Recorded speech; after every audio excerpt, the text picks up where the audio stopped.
მოგესალმებით. ეს არის მსოფლიო როგორც ასეთი, მე გახლავართ ალექსი ბუკა-პეტრიაშვილი და როგორც იცით, უკვე ყოველ ორშაბათს 4 საათსა და 5 წუთზე დღისით რონდელის ფონდის ერთობლივ პროექტს BMG-ს არაჩვეულებრივ გუნდთან ერთად ვახორციელებთ და საუბრობთ ყველაზე მნიშვნელოვან, ყველაზე აქტუალურ და ყველაზე მწვავე პოლიტიკურ საერთაშორისო თემებზე ხაზი მინდა გავუსვა ამას, რომ საერთაშორისო თემები არის ჩვენი მთავარი ფოკუსი. გასული კვირის განმავლობაში, რა თქმა უნდა, საყოველთაო ყურადღება მიიპყრო ისრაელის პრემიერ-მინისტრის ბენიამინ ნეთანიაჰუს ვიზიტმა ამერიკის შეერთებულ შტატებში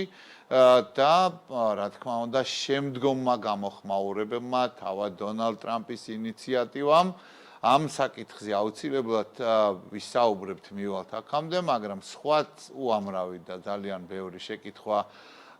გვაქვს დაგროვილი და ამიტომ დღეს ჩვენთვის ძალიან დიდი პატივია და ძალიან მოხარული ვართ, რომ სტუმრად გყავს საქართველოში ისრაელის ელჩი ჰადას მეიცადი, ჩვენი ქვეყნის დიდი მეგობარი, ძალიან დიდი გამოცდილებით დიპლომატიურ საქმიანობაში 2006 წლიდან დიპლომატიურ სამსახურში არის 2006 წლამდე მან ისრაელის საჰაერო ძალების კაპიტნის რანგში დატოვა ისრაელის თავდაცვის ძალები ქალბატონი მეიცადი მოღვაწეობდა სხვადასხვა მუშაობდა სხვადასხვა თანამდებობებზე იყო უკაცრავად ისრაელის საგარეო საქმეთა სამინისტროში სხვადასხვა თანამდებობებზე იყო იაპონიაში ისრაელის საელჩოში ასევე მუშაობდა ისრაელის მუდმივ წარმომადგენლობაში გაეროში და ეხლა კი ჩვენ გვაქვს პატივი უმასპინძლოთ მას როგორც საქართველოში ისრაელის ელჩს Madam Ambassador dear Hadas welcome to our talk show World as Such. It's a great pleasure and great honor. I couldn't find the რთულია უკეთესი სტუმარი მოგვეპოვებინა ვიდრე თქვენ ხართ, რადგან ბევრი რამ რაც ხდება სოფლიოს მასშტაბით, შუა აღმოსავლეთში, შუა აღმოსავლეთთან მიმართებით ახალ ტრამპის ადმინისტრაციის აქტივობის თვალსაზრისით, ასევე ის ენერგეტიკა და ტალღა, რაც მოდის ამერიკის შეერთებული შტატებიდან, თუმცა სანამ ამ საკითხებზე ვისაუბრებთ და სანამ დეტალურად განვიხილავთ ამ სიახლეებს, რაც ვაშინგტონ DC-დან მივიღეთ, ვფიქრობ, ჩემი მოსაზრებით საკმაოდ წარმატებული ვიზიტი იყო პრემიერ-მინისტრისა და რა თქმა უნდა ძალიან მოხარული იყო ვიზიტის ფარგლებში, ეს ძალიან ცხადი იყო და თვალშისაცემი, მინდა გკითხოთ ზავთან დაკავშირებით, შეთანხმებასთან დაკავშირებით, მძევლებთან დაკავშირებით, რა არის შემდეგი ფაზა, რა არის რაოდენობა, თუ არის ცხადი რაოდენობა უკვე განსაზღვრული ისრაელის მძევლებისა, რომლებიც ცოცხალნი არიან და რა არის თქვენი მოლოდინი უახლოესი რამდენიმე დღის და კვირის განმავლობაში. უკვე ძალიან დიდი მადლობა, რომ მომიწვიეთ და ვლოცავ ამ გადაცემას დაბრუნებას. ამჟამად ჩვენ ეგრეთ წოდებულ ეტაპ A-ზე ვართ, რომელიც არის ცეცხლის შეწყვეტის შეთანხმებები 33 მძევალი განთავისუფლა სამწუხაროდ არ არის ყველა მათგანი ცოცხალი. და სანაცვლოდ ჩვენ დაახლოებით 1009 ტერორისტი უნდა გავათავისუფლოთ და იმისთვის, რომ პალესტინელები ჩრდილოეთ ნაწილში დაბრუნდნენ ღაზა სექტორის. მე მჯერა, რომ ქართველების უმეტესობამ ნახა სურათები გასული შაბათიდან, რადგან ყოველ შაბათს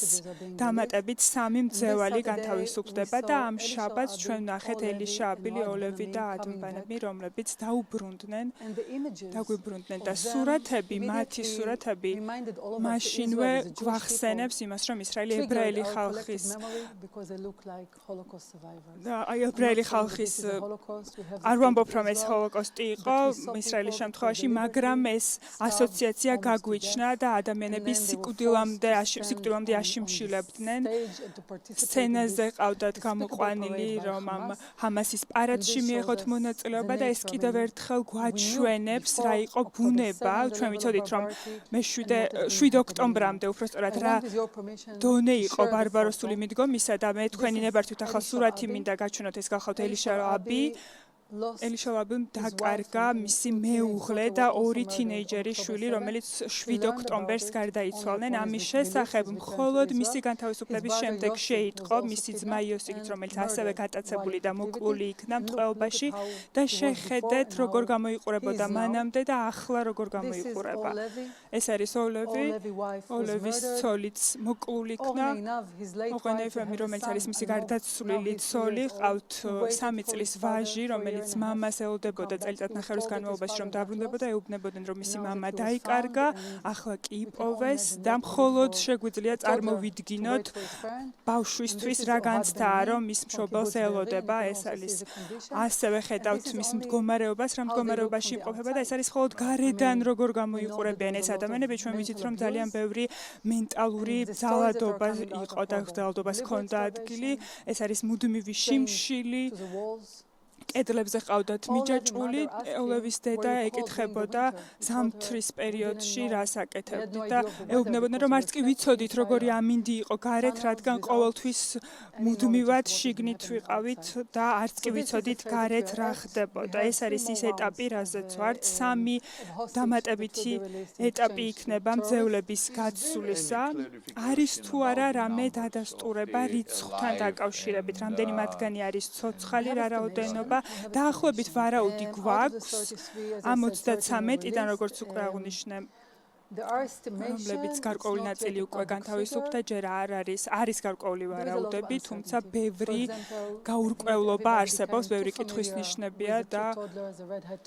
2 ბავშვის შესახებ ყველა ალბათ შეიტყო, თუმცა არ ვიცით სად არიან, იმედი გვაქვს, რომ დაგვიბრუნდებიან ცოცხლები, მაგრამ მაღალი დონის გაურკვევლობა არსებობს ამასთან დაკავშირებით და ვიტყოდი, რომ ამჟამინდელი მდგომარეობის გარდა 65 დამატებითი მძევალი არსებობს, რომელიც ამ ფაზის ნაწილი არ არის და 30-ზე მეტი ცოცხალია. თუმცა კიდევ ერთხელ ამ ეგრეთ წოდებული მოლაპარაკების მეორე მხარე, როდესაც ჩვენ ტერორისტებთან გვაქვს საქმე, სოციოპათიურ ორგანიზაციასთან გვაქვს საქმე, ყველაფერს ართულებს და ყველაფერს უფრო რთულს და გაუსაძლის ხდის თუ შემიძლია ნებას თუ მომცემთ ბუკა. მე მინდა გაჩვენოთ ალან ოჰელი 2 დაბადების დღე აღნიშნა ტყვეობაში და გუშინ დედამისმა ინტერვიუ მისცა, რადგან ელიშა ლაბიმის დაბრუნების შესახებ შეიტყო, რომელსაც თვალი ჰქონდა დაზიანებული, რომელსაც არ უმკარუნალეს, კედლზე იყო მიჯაჭვული წელიწადნახევრის განმავლობაში, აშიმშილებდნენ და ალანი არ არის ამ პირველ ეტაპში მოხვედრილი, რადგან ეს არის ახალგაზრდა მამაკაცი და ჩვენ იმედი გვაქვს, რომ ვცდილობთ მათი სიცოცხლისთვის. იმედი დავიტოვოთ, რომ დიდი უმრავლესობა მძევლებისა შეძლებენ, რომ დაუბრუნდნენ და გაერთიანდნენ საკუთარ ოჯახებთან, დაუბრუნდნენ მათ ქვეყანას.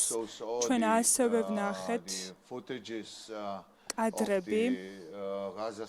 ღაზა სექტორიდან და რა თქმა უნდა მარტივი არ არის ამ კადრების ყურება და გულგრილად ვერ შევხედავთ ამ კადრებს. ჩვენ ყურადღებით ვადევნებთ თვალს პრემიერ-მინისტრის ვიზიტს, ნეთანიაჰუს ვიზიტს, რომელიც შეხვდა პრეზიდენტ დონალდ ტრამპს. ალბათ პრემიერ-მინისტრი ან მისი უახლოესი წრე დელეგაციისა მათ იცოდნენ ამის შესახებ, თუმცა მაინც ეს იყო შოკის მომგვრელი სიახლე, როდესაც პრეზიდენტმა ტრამპმა განაცხადა, რომ მზად არის იმისთვის, რომ ამერიკის შეერთებული შტატები ჩაერთვება საკითხში და ასე ვთქვათ იზრუნებს ღაზა სექტორს და შემდეგ დააზუსტა, რომ გარკვეული სეგმენტი ამ შემთხვევაში აღქმული იქნებოდა სხვა მოკავშირეებისთვის რეგიონში, რომ მონაწილეობა მიიღონ ამ რეაბილიტაციის პროცესში. ჩვენ ვიცნობთ ერთმანეთს უკვე დიდი ხანია და ნებამომეცით გკითხოთ და რაც შეგიძლიათ გულწრფელად რომ მიპასუხოთ, რამდენად რეალისტური არის ეს პროექტი, რომ up to 2 million 2 მილიონ დაახლოებით 2 მილიონ პალესტინელს გადმოიყვანენ ამ ტერიტორიიდან, ამ არეალიდან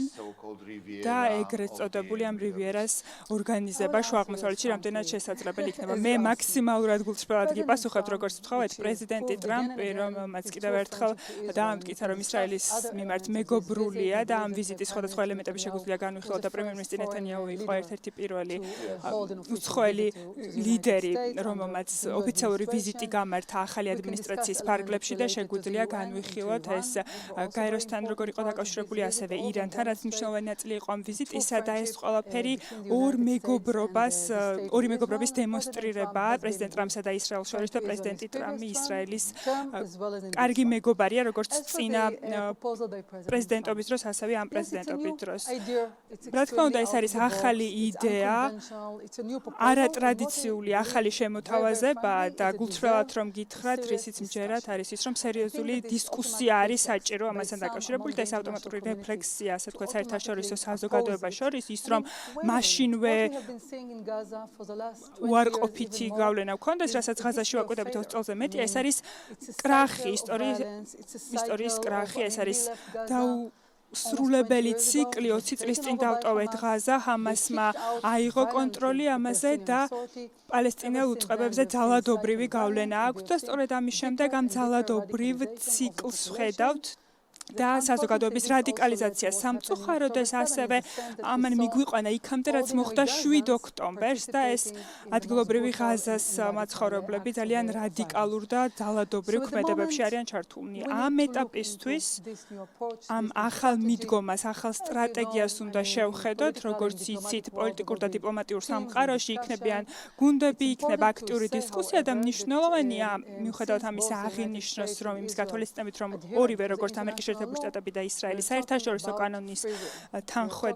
საერთაშორისო კანონთან თანხვედრაში, ამ შემთხვევაში ჩვენ საუბრობთ ნებაყოფლობით მოლაპარაკებაზე და ორ ქვეყანას სურვილი უნდა კონდეს ამისა. კიდევ ერთხელ რომ დავაზუსტოთ ჩემი მხრიდანაც და მათთვის, ვინც უსმენს და უყურებს ჩვენს თოქ-შოუს, ნიშნავს თუ არა ეს იმას, რომ რეაბილიტაციის პროცესის შემდეგ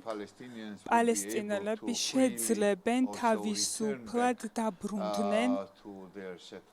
მათ დასახლებებში, იმ ადგილებში, სადაც აქამდე ცხოვრობდნენ. ვფიქრობ, ეს არის კითხვა, რომელზე პასუხიც არ მაქვს, რადგან ვფიქრობ, ეს არის იმაზე დამოკიდებული შუა აღმოსავლეთი როგორი იქნება და ვიცით, რომ პრეზიდენტ ტრამპს დიდი ამბიციები აქვს წინა პრეზიდენტობის პერიოდში. აბრაამ აკორდი მოიყვანა, რომელმაც მნიშვნელოვნად შეცვალა შუა აღმოსავლეთი აბრაამის შეთანხმების ფარგლებში და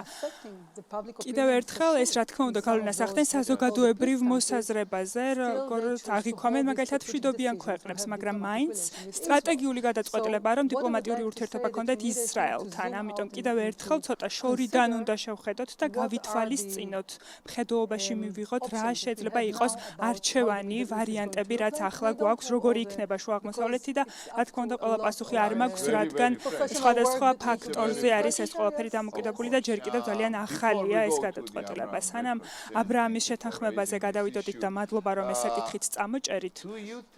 ფიქრობთ თუ არა, რომ ეს ახალი პროექტი, ეს მეგა პროექტი გამორიცხავს ჰამასის დაბრუნებას ან სხვა ტერორისტული ორგანიზაციის დაბრუნებას ღაზას სექტორის ტერიტორიაზე. უნდა გამორიცხოს, რადგან ჩვენთვის, როდესაც ეს ომი დაიწყეს ჩვენს წინააღმდეგ, ეს იყო ყველა მძევლის დაბრუნება და იმის უზრუნველყოფა, რომ ჰამასი აღარ იქნებოდა საფრთხე ისრაელისთვის და ამ შემთხვევაში ჰამასი აღარ უნდა იყოს საფრთხე ისრაელისთვის, აღარ უნდა აკონტროლებდეს, ეს არ არის მართლობა, რასაც აკეთებენ, აღარ უნდა აკონტროლებდნენ ღაზას სექტორს. ამიტომ მომავალ სცენარში ღაზას სექტორი არ უნდა იყოს ჰამასის კონტროლის ქვეშ. პრეზიდენტი ტრამპმა ხაზი გაუსვა, რომ მოხარული იქნება მიიწვიოს მოკავშირეები, რომ მონაწილეობა მიიღონ ამ პროცესში და ჩემი მოსაზრებით, რა თქმა უნდა, ეს ზუსტად არ იქნა აღნიშნული, მაგრამ ნომერ პირველი ქვეყანა ვინც შეიძლება მოვიაზროთ ამ შემთხვევაში ალბათ არის საუდის არაბეთი. თქვენ აღნიშნეთ აბრაამის შეთანხმება 7 ოქტომბრამდე ეს იყო ძალიან ასე ვთქვათ ძალიან ახლო ვადევნებდი თვალყურს ამ ყველაფერს და თითქოს შედეგთან იყო და ისრაელთან ამ შეთანხმების მიღწევასთან საუდის არაბეთს და ისრაელს შორის. ახლა კი საუდის არაბეთმა უკვე განაცხადა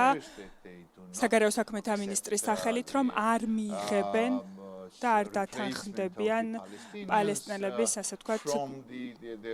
ჩანაცვლების ან გადაადგილების შეთავაზებას და ეს უფრო მეტად ხომ არ გაართულებს ურთიერთობებს საუდის არაბეთსა და ამერიკის შეერთებულ შტატებს შორის ერთი მხრივ და ხომ არ გაართულებს ამ გაუმჯობესების გზებს, რაც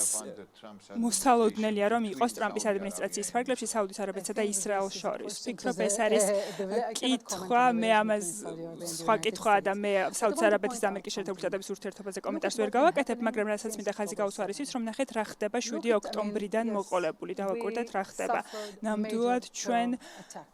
ტერორისტული თავდასხმის მსხვერპლი ვართ. და ასევე მოვახერხეთ, რომ ნიშნულოვანი ცვლილება გამოგვეწვია იმაში, თუ როგორ გამოიყურება ამჟამად შუა აღმოსავლეთი და ეს არის მოდერატორებს და რადიკალურ ელემენტებს შორის განსხვავება და ამ შემთხვევაში უპრეცედენტო თავდასხმა არის ირანის მხრიდანაც, მაგალითად უკრაინა რა თქმა უნდა ქვეყანა, რომელმაც ასეთი ფართომასშტაბიანი ბალისტიკური თავდასხმა, დრონების თავდასხმა განიცადა და ამის შემდეგ ამერიკის შეერთებული შტატების ლიდერობით, რომლებიც ძალებს აერთიანებენ იმისთვის, რომ ირანი შეაჩერონ, იმისგან რისი მცდელობაც მათ ჰქონდათ და ეს არ არის უბრალოდ ისრაელის კეთილდღეობისთვის, არამედ ვიაზრებთ იმას, თუ რა ეფუძნება ირანი ამ შემთხვევაში და ამ მოცემულობისთვის, ამ მომენტისთვის ვფიქრობ, სირიის არა სირიის, არამედ ამ შემთხვევაში ირანი, ირაკი და სირია, ლებანი ამ შემთხვევაში ჰიზბოლას კონტროლის ქვეშ ყველა ჩვენგან შუა აღმოსავლეთში დიდ შესაძლებლობას გვაძლევს, რომ ჩამოვაყალიბოთ ახალი რეალობა და ყველაფერი როგორ დაალაგდება, ამაზე საუბარი ვფიქრობ ჯერ ძალიან ადრეა, მაგრამ უფრო ფართო სურათს უნდა შევხედოთ. თუმცა მაინც ისე გამოიყურება თითქოს ჩემს ფიქრებს კითხულობდით, რადგან შემდეგი კითხვა სწორედ ირანს ეხებოდა ამ შემთხვევაში. განცხადებები, რაც სხვადასხვა მხრიდან გაკეთებულა, რომ ირანი ამ შემთხვევაში არ ბირთვულ იარაღზე არ არის ფოკუსირებული ამერიკის შეერთებულ შტატებს მოლაპარაკება სურს, მაგალითად დაბომბვის ან სამხედრო ოპერაციების ნაცვლად ირანის წინააღმდეგ. რასაც ვაკვირდებით ამ შემთხვევაში, ისი მხილველებიც ვართ, ეს სისუსტეა, რაც სირიის შემთხვევაში ვიხილეთ, თუ ეს არის მზაობა იმისა, რომ ეს გზავნილი უფრო ცხადი გახდეს და ამ გზავნილის სერიოზულობა დონალდ ტრამპის მხრიდან და ასევე ისრაელის შემთხვევაშიც, რომ ისრაელები ყოველთვის ამბობდნენ, თქვენი მთავრობა ყოველთვის ამბობდა იმას, რომ თუ ირანი ახლოს იქნება, ასე ვთქვათ, ბირთვული ბომბის შექმნასთან, მაშინ სხვას ვერავის ვეღარ დაველოდებით და შესაბამისი იქნება ჩვენი რეაგირებაც. რა არის ამ შემთხვევაში ირანელების უკან დახევა არის თუ არა ეს უკან დახევა? მე როგორც ხედავ ამ სიტუაციას არის ის, რომ დონალდ ტრამპი, რომელსაც დაბრუნდა პოზიციაზე, უკვე საპრეზიდენტო მემორანდუმს მოაწერა ხელი, რომ ირანზე ზეწოლა გაიზარდოს. ჩვენ გვახსოვს წინა პრეზიდენტობის პერიოდში ტრამპის ადმინისტრაციაში ამერიკამ ქასიმ სალამანის ელიმინაცია მოახერხა. ჩვენ ასევე ვნახეთ, რომ გამოაცხადეს რევოლუციური თავდაცვითი ძალების შემთხვევა და ზეწოლა იზრდება, რასაც ვაკვირდებით. ამერიკის შეერთებულ შტატებსა და ისრაელს შორის არ არის, ასე ვთქვათ, თხიშუქი, როდესაც ვამბობთ, რომ ირანს ექნება ბირთვული შესაძლებლობა. ამ შემთხვევაში მნიშვნელოვანია ზეწოლის გაზრდა იმისთვის, რომ ხელახლა მოხდეს, ასე ვთქვათ, მათი გზის რეკალკულაცია, ხელახალი გამოთვლა და საერთაშორისო ორგანიზაცია ბირთვული იარაღის მიმართულებით, რომელიც ამ ყველაფერს მონიტორინგს უკეთებს, რეზოლუცია და საქართველოსთან მიმართებითაც და ძალიან მოხარული არ ამასთან დაკავშირებით, რომელმაც ატომური ენერგიის სააგენტომ მრავლისმომცველი ანგარიში გააკეთა იმასთან დაკავშირებით ირანი რას აკეთებს და რას ნიშნავს ეს ნიშნავს იმას რომ ირანი არის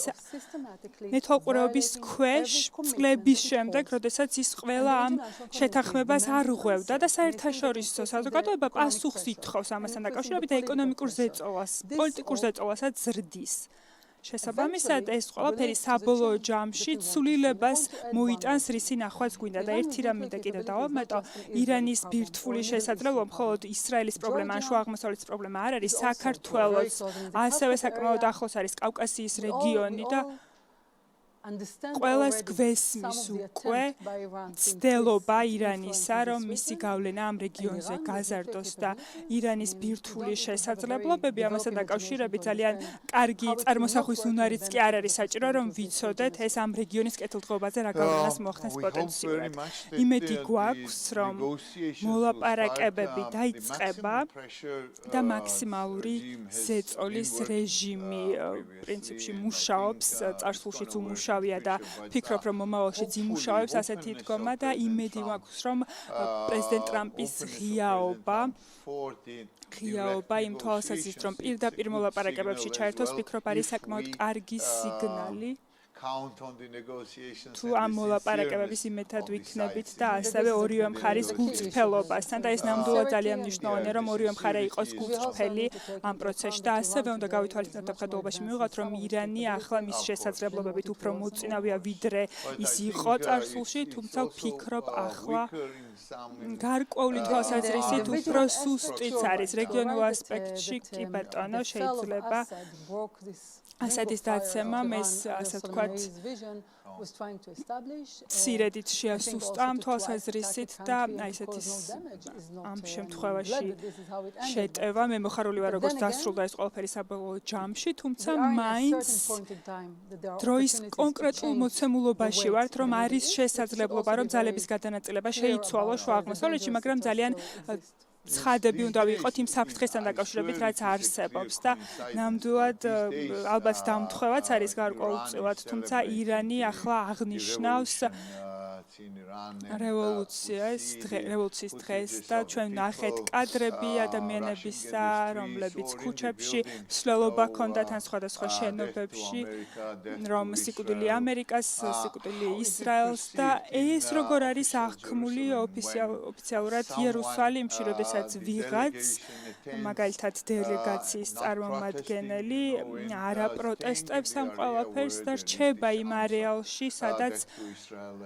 ასეთი განცხადებები კეთდება ისრაელის მიმართ ან ამერიკის მიმართ არის თუ არა ეს მხედველობაში მიღებული არის თუ არა ეს აღქმული როგორც მეგობრობის რამე ნიშანი თუ აღქმულია როგორც განსხვავებული რამე ვფიქრობ ამ შემთხვევაში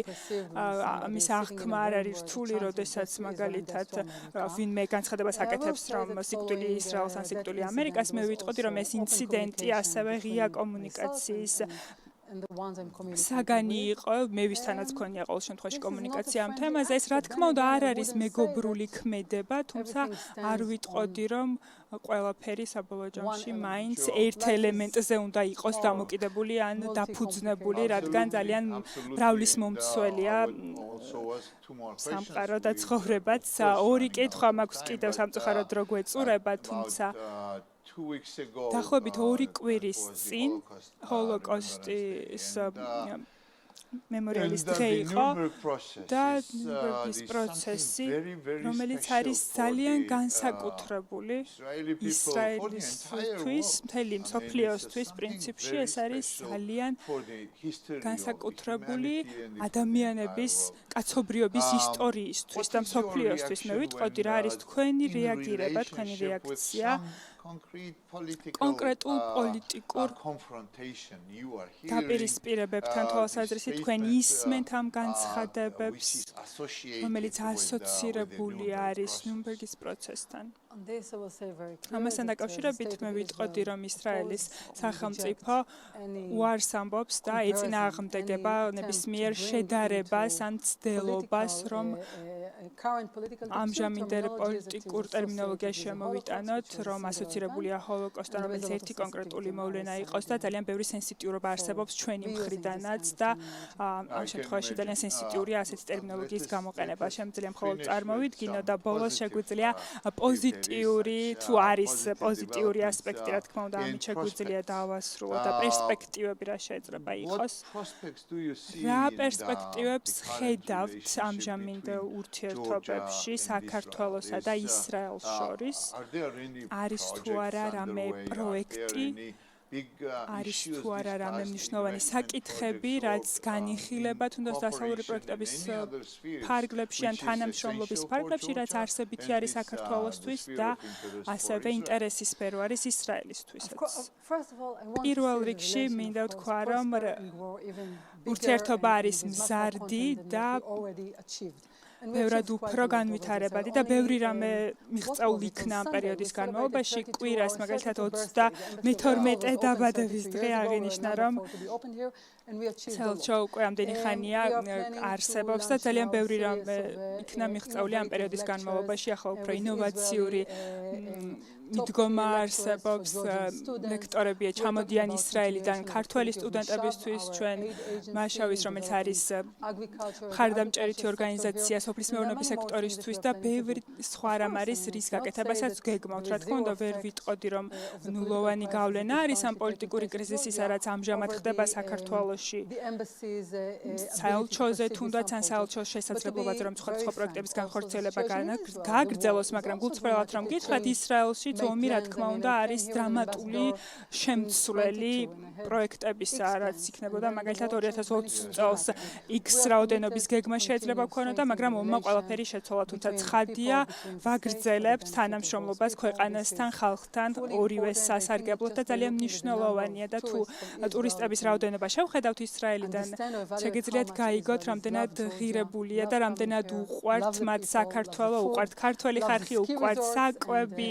სხვადასხვა ტურისტული ლოკაციები. იზრდება თუ არა ისრაელი ტურისტების რაოდენობა? მე ბოლოდროინდელი მონაცემები 2024 წლის არ მინახავს, თუმცა შეგრძნების დონეზე ვიტყოდი, რომ დიახ, იზრდება ყოველთვის გულთბილად დავხვდებით და კარგი არის მათთვის რონდელის ფონდის ფარგლებშიც ჩვენი მხრიდან მე უნდა აღვნიშნო, რომ საგანმანათლებლო პროგრამების და გაცვლითი ანალიტიკის და პროექტების ფარგლებში ის, რომ ლექციები ტარდება, თქვენს ქონიათ ასეთი აქტივობა და ძალიან კარგი გამოცდილება გქონდა და მსგავსი იქნება გაზაფხულზე და რა თქმა უნდა მოხალული ვიქნებით, რომ ვუმასპინძლოთ რონდელის ფონდის ფარგლებშიც და რა თქმა უნდა BMG-ის ფარგლებში, რომელიც არის რა თქმა უნდა ერთადერთი ბიზნეს მედია წყარო, რომელიც სიახლეებს გვაწვდის საერთაშორისო ბიზნესის, საერთაშორისო ურთიერთობების თვალსაზრისით და ჩვენ ამ შემთხვევაში, რა თქმა უნდა, ვართ მედია არხი, რომელიც ასევე არის აქტიურად ჩართული ამ პროექტებში, ძვირფასო ელჩო, ქალბატონო ჰადას მეიდაცი, კიდევ ერთხელ დიდი მადლობა, გისურვებთ მშვიდობას, კეთილდღეობას და იმედი მაქვს, რომ გრძელვადიანი მშვიდობა საბოლოოდ დამყარდება, იმედი მაქვს, რომ დამყარდება მშვიდობა ისრაელში და ასევე რეგიონში, სრულად რეგიონში, რადგან ცალკეულად ისრაელში ვერ იქნება მშვიდობა, თუ რეგიონის სხვა ტერიტორიაზე არ არის მშვიდობა და ნამდვილად იმედი მაქვს, რომ მთელი რეგიონი ერთად შეძლებს, რომ ახალ ფურცელზე გადავიდეს განვითარებისა და დავიტოვებ ამ შესაძლებლობას, რომ მომავალშიც მოგიწვიოთ სამომავლო გადაცემებში და ასევე ამ პროექტის განვითარების შესახებ ვისაუბრებთ. კიდევ ერთხელ დიდი მადლობა. მადლობა, ძალიან ვაფასებთ ათმობილ დროს.